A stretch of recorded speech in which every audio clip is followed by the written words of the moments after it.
네, 정치권 소식 알아보겠습니다. 김진표 국회의장이 정한 내년도 예산안 처리 시한 바로 오늘입니다. 아직까지 합의안을 도출하지 못한 여야는 최종 담판에 나섰습니다. 네, 법인세 1% 인하라는 중재안을 김진표 의장이 내놓은 상황인데요. 취재 기자 연결해보겠습니다. 구아림 기자. 네, 국민의힘과 더불어민주당 원내대표는 약 1시간 전쯤 이곳 국회에서 만나서 최종 담판에 나섰습니다. 김진표 의장 주재로 예산안과 관련한 최종 쟁점에 대한 의견 차이를 좁히기 위해 협상에 나선 겁니다. 이 자리에서 김 의장은 오늘 중으로는 반드시 예산안 합의안을 만들어야 한다며 중재안을 제안했습니다.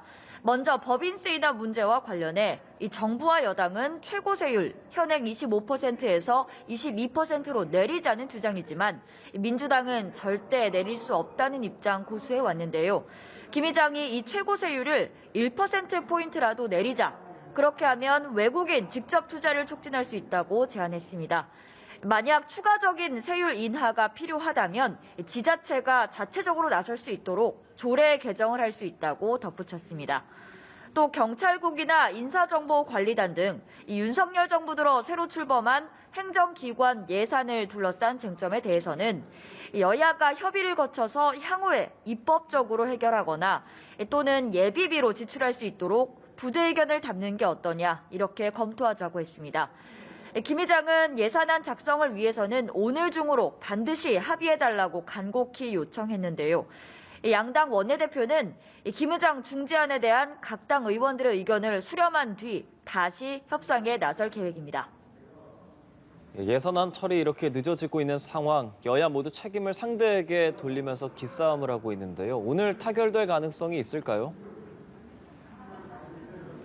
네, 그렇습니다. 오늘 오전 아침 회의 발언에서도 보면 여야는 예산안 협상이 늦어지는 상황을 상대에게 책임을 돌리면서 그야말로 팽팽한 기싸움을 이어가고 있습니다. 국민의힘 정진석 비상대책위원장은 민주당이 수정안을 날치기 처리하려 한다며 삼권 분립을 파괴하는 만행이라고 비판했습니다. 만약 실제 민주당 단독안이 처리된다면 대한민국 출범 이후 한 번도 본 적 없는 의회 독재라고 맹비난했습니다.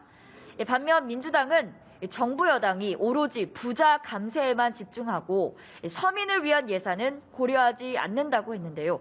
박홍근 원내대표는 국민의힘이 윤석열 대통령 눈밖에 나지 않으려고 눈치만 보는 무기력한 태도로 협상에 임하고 있다고 비판했습니다. 이렇게 평행선을 달리고 있지만 극적인 타결 가능성이 아예 없는 건 아닙니다. 국민의힘은 정부의 안정적인 국정 운영을 뒷받침하기 위해 하루빨리 예산안을 처리해야 한다는 입장인데요. 만약 협상이 안 돼서 민주당 단독안이 통과될 경우 추경 같은 방법을 추진해야 해서 또 다른 부담이 생길 수밖에 없습니다. 민주당도 단독안 처리하겠다 엄포를 놓고는 있지만 협상에 나서지 않을 수 없습니다. 국민의힘이 이 단독안에 대해서 의회 독재다, 국정 발목 잡기다 이렇게 비판하고 있기 때문에 실제로 민주당이 단독안을 내도 역풍을 맞을 수밖에 없습니다. 이처럼 극적 타결의 가능성이 아직 남아있는 상황에서 여야가 어떤 결론을 낼지 오늘 하루 지켜보셔야 할 것 같습니다. 지금까지 국회에서 전해드렸습니다.